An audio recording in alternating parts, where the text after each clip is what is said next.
की उतार ली है दोनों बालियां, आजा आजा हाथ मार दे तालियां। इस अभिनेत्री के इतने अफेयर्स की एक साथ कई लोगों को डेट कर रही थी, जिसके चलते इनका पूरा करियर हुआ खत्म। दोस्तों, समय के साथ साथ हिंदी सिनेमा में एक से बढ़कर एक खूबसूरत और टैलेंटेड अभिनेत्रियां आईं और चली भी गईं, जिनका स्टारडम शुरू होने से पहले ही खत्म हो गया और वो न जाने कहां ओझल हो गई। इन्हीं में से एक हसीन अदाकारा हैं लारा दत्ता, जिन्होंने सुष्मिता सेन के बाद मिस यूनिवर्स का खिताब जीता और भारतीय इतिहास में दूसरी महिला मिस यूनिवर्स बन गई।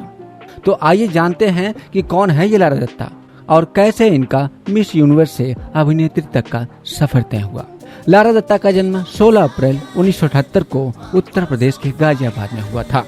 इनके पिता का नाम था एल.के. दत्ता, क्योंकि एल.के. दत्ता जो कि एक विंग कमांडर थे, और इनकी मां का नाम था जेनिफर मॉरिन दत्ता, जो कि ये एक एंग्लो इंडियन थी, और इनके पिता एक पंजाबी थे। इनकी बड़ी बहन का नाम सबरीना है और छोटी बहन का नाम शेरी है, और ये दोनों बहनें अपने पिता की तरह ही वायुसेना में अपनी सेवाएं दे चुकी हैं। जब लारा दत्ता महज 3 साल की थी, तभी इनका पूरा परिवार गाजियाबाद से बेंगलुरु में शिफ्ट हो गया था और इनकी पढ़ाई लिखाई फ्रैंक एंथनी पब्लिक स्कूल से हुई। 16 साल की उम्र में ही लारा दत्ता मुंबई आ गई और मुंबई यूनिवर्सिटी से इकोनॉमिक्स में इन्होंने अपना ग्रेजुएशन पूरा किया। साथ ही लारा दत्ता मुंबई में मॉडलिंग के लिए भी ट्राई करने लगी और यहाँ इनकी मुलाकात हुई मॉडल केली डॉर्जी से, और केली ने इन्हें मॉडलिंग की ट्रेनिंग के साथ साथ इन्हें कई मॉडलिंग प्रोजेक्ट्स भी दिलाने में मदद की।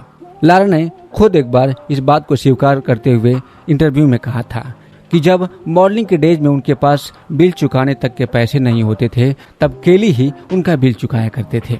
लारा ने 1995 में एक ग्लैडरेट्स मेगा मॉडल इंडियन में पार्टिसिपेट किया और अपनी खूबसूरती और अपने टैलेंट के बल पर इस प्रतियोगिता को जीत लिया। इसके बाद इन्होंने मिस इंटरकॉन्टिनेंटल पेजेंट के लिए क्वालिफाई कर लिया और साल 1997 में इस प्रतियोगिता को जीतकर भी इन्होंने मिस कॉन्टिनेंटल का ताज भी अपने नाम कर लिया। इसके बाद साल 2000 में इन्होंने फेमिना मिस इंडिया प्रतियोगिता में भाग लिया और अपनी सूझबूझ और अपनी खूबसूरती के बल पर इसे भी अपने नाम कर लिया। इसी साल इन्होंने साइप्रस में आयोजित 2000 प्रतियोगिता में भाग लेकर भारत का प्रतिनिधित्व किया। Best swim suit body round में इन्हें अब तक के सबसे ज्यादा नंबर मिले और साथ ही मिस यूनिवर्स 2000 का खिताब भी उन्होंने अपने नाम कर लिया। इसी के साथ लारा दत्ता यह खिताब जीतने वाली दूसरी भारतीय महिला बन गई। इससे पहले 1994 में सुष्मिता सेन ने यह खिताब अपने नाम किया था। इसी साल लारा दत्ता के मिस यूनिवर्स के साथ साथ प्रियंका चोपड़ा मिस वर्ल्ड और दिया मिर्जा एशिया पैसिफिक चुनी गई थी। इसके बाद लारा दत्ता पर फिल्म मेकर्स की नजर पड़ी, लेकिन फिल्मों में नजर आने से पहले ही ये नजर आई अभिजीत भट्टाचार्य के एक म्यूजिक एल्बम में, और इसके बाद साल 2002 में इन्होंने एक तमिल फिल्म सारा सचिन को शाइन की, लेकिन कुछ फाइनेंशियल दिक्कतों के कारण यह फिल्म 2004 में रिलीज हो पाई, जबकि इससे पहले साल 2003 में इनकी एक हिंदी फिल्म अंदाज रिलीज हो गई। इसी फिल्म में इन्होंने बॉलीवुड खिलाड़ी अक्षय कुमार के साथ काम किया और मिस वर्ल्ड प्रियंका चोपड़ा के साथ, और यह फिल्म बॉक्स ऑफिस पर आते ही हिट हो गई और इस फिल्म में लारा दत्ता की एक्टिंग को दर्शकों ने खूब पसंद किया। इस फिल्म के लिए फिल्म फेयर की तरफ से बेस्ट डेब्यू का अवार्ड भी लारा दत्ता को दिया गया। इसी साल लारा दत्ता की एक और फिल्म रिलीज हुई जिसका नाम था मुंबई से आया मेरा दोस्त। इस फिल्म में भी इनके साथ अभिषेक बच्चन थे। अगले ही साल इन्होंने फिल्म खाकी के लिए आइटम नंबर किया, जो आते ही ब्लॉकबस्टर साबित हुआ। इसी साल उनकी फिल्म बर्दाश्त, ऑन मैन एट वर्क, इंसान, मस्ती और जुर्म रिलीज हुई, लेकिन अफसोस की मस्ती फिल्म को छोड़कर बाकी सारी फिल्में बॉक्स ऑफिस पर फ्लॉप साबित हुई। साल 2005 में इनकी मल्टी स्टारर फिल्म काल आई, जिसने बॉक्स ऑफिस पर ठीक ठाक प्रदर्शन किया, और इसी साल इनकी एक और फिल्म आई नो एंट्री, जो कि उस साल की सबसे ज्यादा कमाई करने वाली फिल्म बन गई। इसी साल के अंत में इनकी एक और फिल्म आई दोस्ती, और इस फिल्म में इन्होंने बॉबी देओल, अक्षय कुमार और करीना कपूर के साथ काम किया और इसी साल की एक और फिल्म भागम भाग आई। हालांकि इस फिल्म में लारा दत्ता का कुछ खास रोल नहीं था। ये फिल्म में सुपर हिट होने के साथ साथ उस साल की सबसे ज्यादा कमाई करने वाली फिल्म बन गई।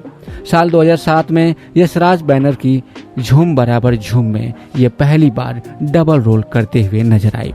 इस फिल्म में इनकी एक्टिंग की खूब तारीफ हुई और यूके में इस फिल्म ने काफी अच्छा प्रदर्शन किया। और इसी साल सलमान खान और गोविंदा के साथ इनकी एक और ब्लॉकबस्टर फिल्म पार्टनर आई और इस फिल्म में भी लारा दत्ता की एक्टिंग को दर्शकों ने खूब पसंद किया और ये फिल्म बॉक्स ऑफिस पर आते ही सफल साबित हुई। साल 2008 में जंबो, जो कि एक एनिमेटेड फिल्म थी, इसमें लारा दत्ता ने अपनी आवाज दी थी और साथ ही इसी साल इन्होंने रब ने बना दी जोड़ी फिल्म में भी काम किया। हेलन को ट्रिब्यूट देती हुई उन्हीं के गाने पर डांस करती दिखी थी। साल 2009 में इनकी 3 फिल्में Billu barber, do not disturb और ब्लू रिलीज हुई। साल 2011 में इन्होंने एक फिल्म चलो दिल्ली प्रोड्यूस किया और साथ ही इसमें एक्टिंग भी किया। इस फिल्म में इन्होंने विनय पाठक के साथ लीड रोल में काम करते हुए नजर आई और इसके बाद इन्होंने डॉन 2 फिल्म में काम किया और इस फिल्म में इनका आइटम डांस जरा दिल को थाम लो दर्शकों को खूब पसंद आया था। और इसके बाद साल 2015 में ये नजर आई सिंग इज ब्लिंग में। इस फिल्म में इनके कॉमिक टाइमिंग को दर्शकों के साथ फिल्म क्रिटिक ने भी काफी ज्यादा पसंद किया। साल 2016 में नजर आई फिल्म फितूर और अजहर में और इसके बाद साल 2021 में फिल्म बेल बॉटम में इंदिरा गांधी के किरदार में दिखी। इस फिल्म में इनके किरदार को फिल्म क्रिटिक से इन्हें बहुत वाहवाही मिली। अगर बात करें इनकी OTT डेब्यू की तो इन्होंने साल 2020 में हॉटस्टार पर 100 नाम की एक वेब सीरीज में अपना डेब्यू किया था। और अब बात करते हैं लारा दत्ता की पर्सनल लाइफ के बारे में। Lara Dutta miss universe pageant जीतने से पहले मॉडल और एक्टर केली डोरजी को डेट कर रही थी और इस बात को उन्होंने मीडिया के सामने स्वीकार भी किया था। मिस यूनिवर्स जीतने के बाद दोनों एक साथ लिविंग में ही रहते थे और केली डोरजी ने इनकी बहुत ज्यादा मदद भी की थी। लेकिन खबरों के मुताबिक केली डोरजी के साथ रिलेशनशिप में रहते हुए भी लारा दत्ता डीनो मोरिया को डेट करने लगी।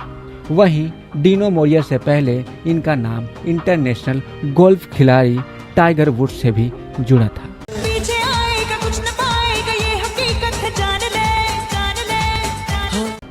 आपको बता दें कि उस दौरान वो केली के साथ रिलेशनशिप में थी, लेकिन यह मामला उस वक्त दबा दिया गया था। वहीं बार बार ऐसी हरकतों से परेशान होकर केली ने जब मीडिया के सामने इस बात का खुलासा किया तो बहुत ही बवाल हो गया था। साथ ही केली ने डीनो पर उनकी गर्लफ्रेंड छीनने का इल्जाम भी लगाया।